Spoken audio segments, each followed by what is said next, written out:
বন্ধুরা, যুদ্ধবিরতির ঘোষণা হয়েছে মাত্র কয়েক ঘন্টা আগে। বিশ্ববাসী স্বস্তির নিঃশ্বাস ফেলছে।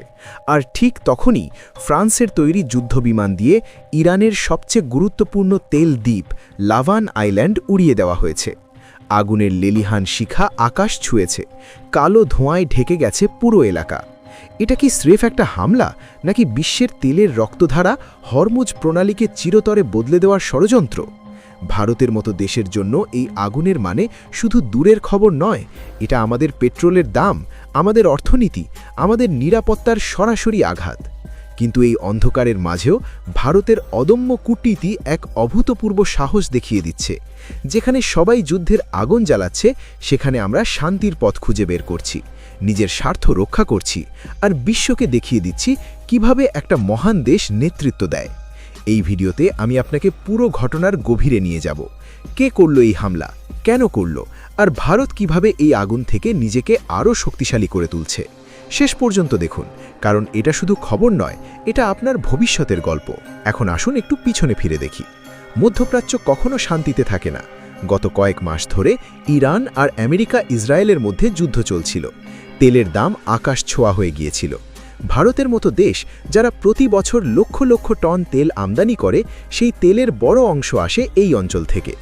হরমুজ প্রণালী হল সেই সরু সমুদ্র পথ যেখান দিয়ে বিশ্বের প্রায় 20% তেল যায়। একে বন্ধ করে দিলে পুরো বিশ্বের অর্থনীতি হোঁচট খায়।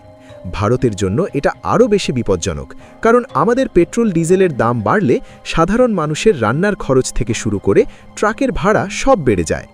প্রধানমন্ত্রী নরেন্দ্র মোদী এই পুরো সংকটে বারবার বলেছেন, আক্রমণের ঘটনা অগ্রহণীয়, বাণিজ্যিক জাহাজ ও জ্বালানি অবকাঠামোর ওপর হামলা বন্ধ করতে হবে।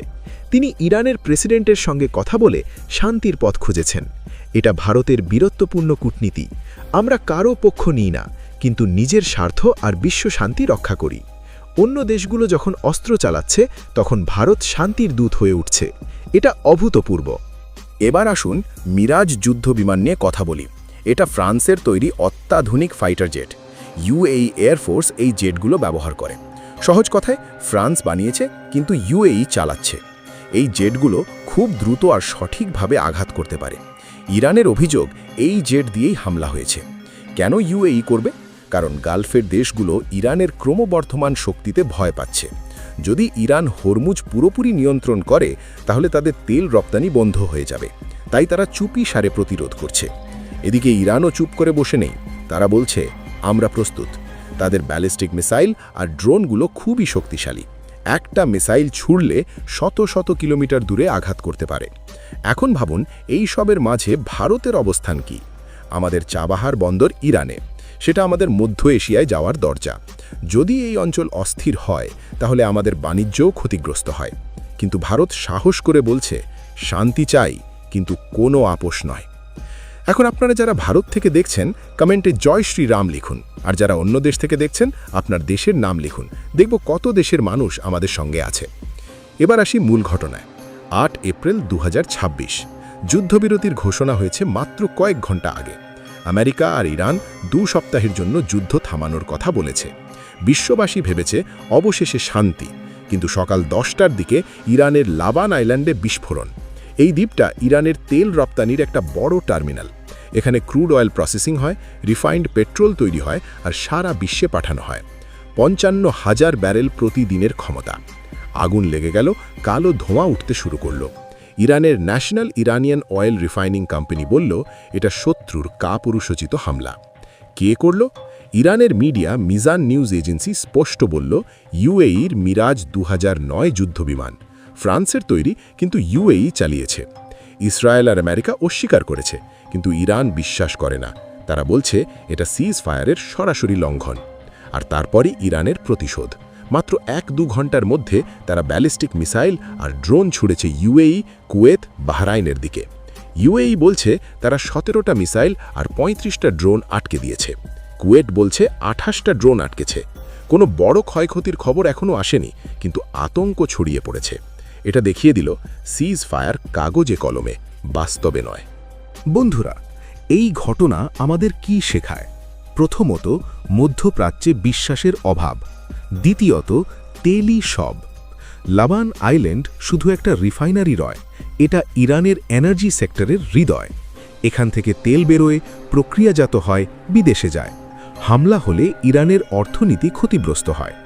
তৃতীয়ত, গালফ দেশগুলোর মধ্যে ভয়।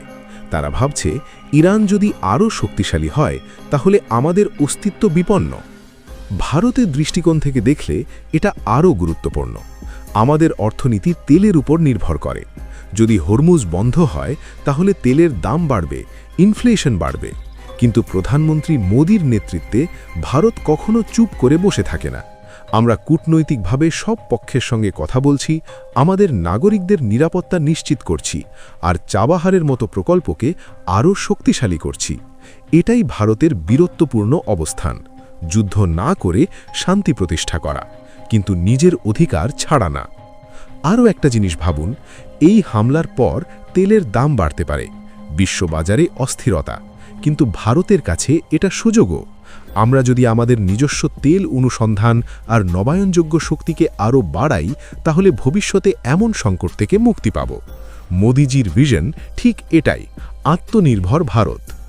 এই সংকট আরও একবার প্রমাণ করল যে আজকের বিশ্বে কেউ একা নয়।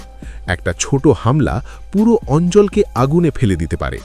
ইরান বলছে তারা রেডি, গালফ দেশগুলো বলছে তারা প্রতিরক্ষা শক্তিশালী করেছে, আর ভারত, আমরা শান্তির পক্ষে কিন্তু প্রস্তুত। আমাদের নৌবাহিনী, কূটনীতি আর অর্থনৈতিক শক্তি আমাদের রক্ষা করবে।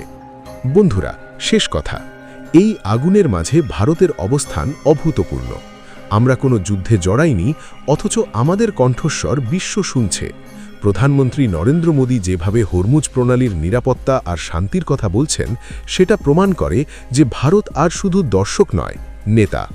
আমরা যদি ঐক্যবদ্ধ থাকি তাহলে কোনো আঞ্চলিক আগুন আমাদের ছাই করে দিতে পারবে না, বরং আমরা আরও উজ্জ্বল হয়ে উঠব। এই সংকট দেখিয়ে দিচ্ছে যে বিশ্বের শক্তির ভারসাম্য কত দ্রুত বদলে যায়। একটা ছোট্ট দ্বীপের উপর হামলা পুরো গালফকে আগুনে ফেলে দিতে পারে। ভারত কিন্তু এই আগুনের মধ্যেও শান্তির বার্তা দিয়ে চলেছে। আমাদের কূটনীতি এখন আর শুধু কথার খেলা নয়, এটা বাস্তবের লড়াই। মোদিজি বারবার বলেছেন, হরমুজের মতো গুরুত্বপূর্ণ জলপথে কোনো বাধা অগ্রহণীয়। এই কথা শুধু ভারতের জন্য নয়, পুরো বিশ্বের জন্য। এই লেবানন হামলা শুধু একটা ঘটনা নয়, এটা মধ্যপ্রাচ্যের নতুন অধ্যায়ের শুরু।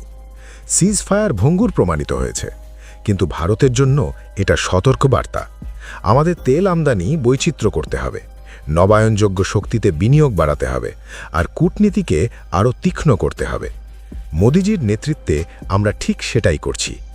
এই সংকটে ভারত যেভাবে নিরপেক্ষ অথচ দৃঢ় অবস্থান নিয়েছে, সেটা বিশ্বের কাছে একটা উদাহরণ। আমরা যুদ্ধ চাই না, কিন্তু শান্তির জন্য লড়াই করব। এই আগুনের মাঝে ভারত যেন এক অদম্য প্রদীপ, যা কখনো নিভবে না। আমরা যদি সবাই মিলে এক হই তাহলে কোনো আন্তর্জাতিক ঝড় আমাদের থামাতে পারবে না। ভারতের উত্থান এখন শুধু স্বপ্ন নয়, বাস্তব। প্রতিটি ভারতীয়ের মনে এই গর্ব জাগুক, আমাদের শক্তি, আমাদের ঐক্যে, আমাদের সাহসে, আমাদের দূরদর্শিতায়। এই সংকট থেকে বেরিয়ে আমরা আরও মজবুত হয়ে উঠব। বিশ্ব দেখবে ভারত কিভাবে সংকটকে সুযোগে পরিণত করে। জয় হিন্দ, জয় ভারত।